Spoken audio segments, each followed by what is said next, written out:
Hello and welcome. We're the brothers from the Congregation Israel Knesset of Jesus, and you've now tuned back into our show, The Law and the Testimony. Now, what we're doing here is doing part 2 of the 2-part series, The True Identity of Israel and the Conspiracy to Replace Them. This is part 2. If you didn't catch part 1 last week or whatever day they aired this, you can order it, or you can also order the full-length seminar on this subject we did last winter. But for sake of time, we need you to get out your pen, your pad, your paper, whatever you want to use, utensil to write with, and jot down these notes and these facts. So what I'm going to do is hand it over to Brother Zadok, and let's get right back into the swing of thing with the true identity of Israel and the conspiracy to replace them. Brother Zadok. Thank you, Brother Timothy. Shalom and welcome to all our viewers and regular viewers and those who may be seeing our show for the first time. This is The Law and the Testimony. Brother Timothy is reading for us today, and I'm actually teaching. My name is Zadok.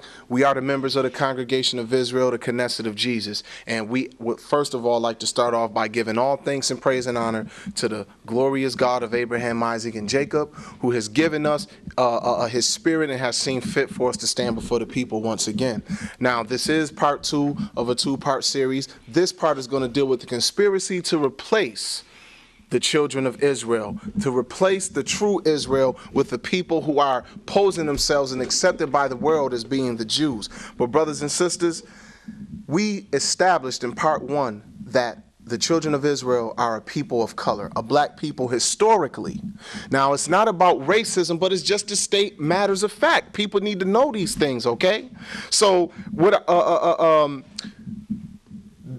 if you wanted to come and deal with us on that topic, because I'm pretty sure there may be some Jewish people who may see that and be like, that's atrocious. What does he mean that black people are descendants of the Israelites? But brothers and sisters, in order for us to fully give you an understanding of what we have found in scripture and in secular history, we would need about 3 hours of your time without commercial interruption, okay?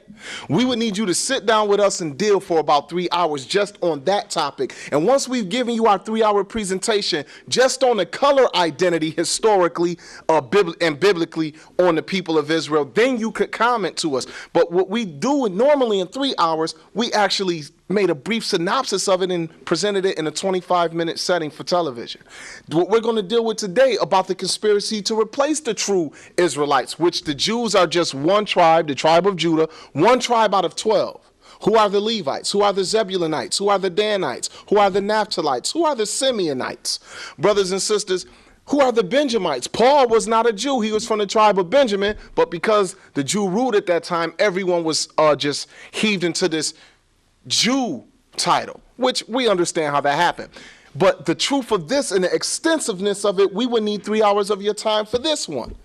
But we are briefly summing it up and summarizing it in a 20 to 25-minute presentation for television. So know that in either way, you have not got the full Monty of the situation, but we hope that just a little 20-minute presentation on the subject will spark your interest, make some people start to wonder, and either you go and research and find out for yourself, or you can call us up and come deal with us, and we're willing to show you what we have found, brothers and sisters. So we're going to deal with this conspiracy. This conspiracy, not theory, this conspiracy fact is going to start in the book of Genesis chapter 25. Brother, when you get there, could you start reading in Genesis chapter 25 and verse 21, please?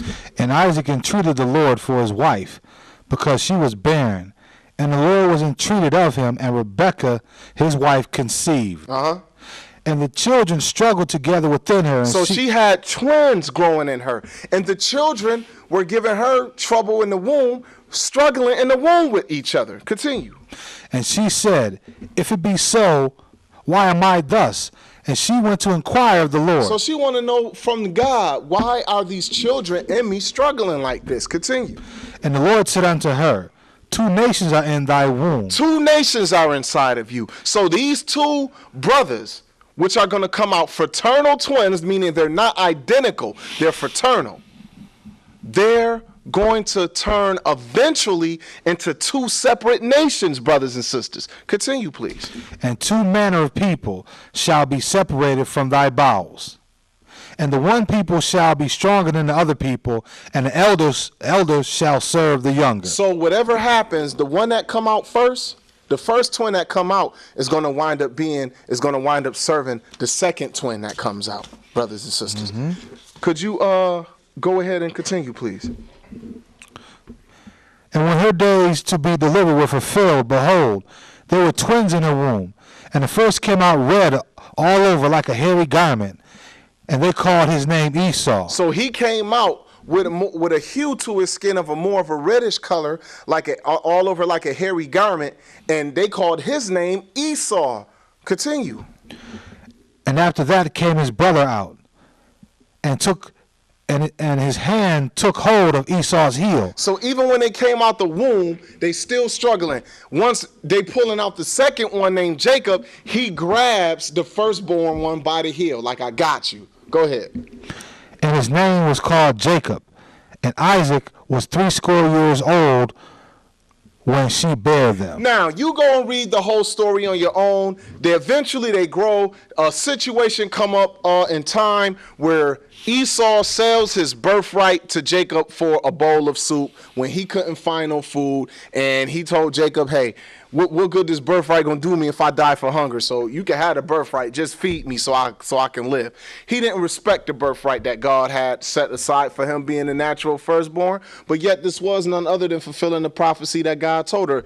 That elder one, which was Esau, is gonna eventually wind up serving his younger twin, which is Jacob. Now they were two different. Jacob was smooth and plain, and Esau was red all over like a hairy garment. So they're going to grow up to be two different kind of people, and they're going to grow up eventually to become two different nations. These nations are called Edom and Israel, brothers and sisters, and that is where we're going to start. Brother, if you would start, we have out of the New Unger's Bible Dictionary, we actually have a definition of Edom, which is describing their land, Idumea. So if you could get a New Unger's Bible Dictionary, I want you to go in your dictionary and read along with us. If not, listen intently to the reader. Idumea in the New Unger's Bible Dictionary. Would you start to read the definition of Idumea, please? Idumea, Greek, pertains to Edom. This is a term employed by Greeks and Romans for the country of Edom. So the Greeks and the Romans called the land that belonged to Edomites Idumea. That's what it means. This belonged to Edom. Continue. In scriptures, the book of Mark, chapter 3, verse 8. And in King James Version only, Isaiah, chapter 34, verses 5 through 6. Also, you don't have to read all the scriptures, brother. Okay. Okay. After the fall of Jerusalem in 587 BC, the Edomites began to advance northward. So after the fall of Jerusalem, when? In 570, right? CE. 570 years before the birth of Jesus. This is during the time of the Babylonian Empire. In the Greek Empire, when the Jewish city fell the first time under Nebuchadnezzar, the Edomites started to advance northward because they lived south of Israel. Right. So once the Israelites were put into that 70-year captivity that you read about in Jeremiah and in Daniel and all of those books, the Edomites over that century were moving themselves up into Israel's territory. Continue, please. By 312 BC, the Nabateans who established themselves in Edom drove them from Petra. The Edomites were gradually pushed into the southern half of Judea. Now, the Arabic-descended Nabateans eventually started to invade from the Arabian Peninsula into the mountainous region of Edom, fighting war against them. And as they lost more territory, the Edomites started to push more northward to expand their territory. They were losing to the Nabateans in the south, and the Edomites wound up starting to infiltrate the southern borders of the land of Judea, correct? Edom is the firstborn son of Isaac, and basically Jacob is the second. Even though they were born on the same day, Esau came out first, right? But right. What did God say? God said that the elder, which is Esau, is going to wind up serving his younger brother, which is Jacob. Esau is Edom, And Jacob is Israel, so is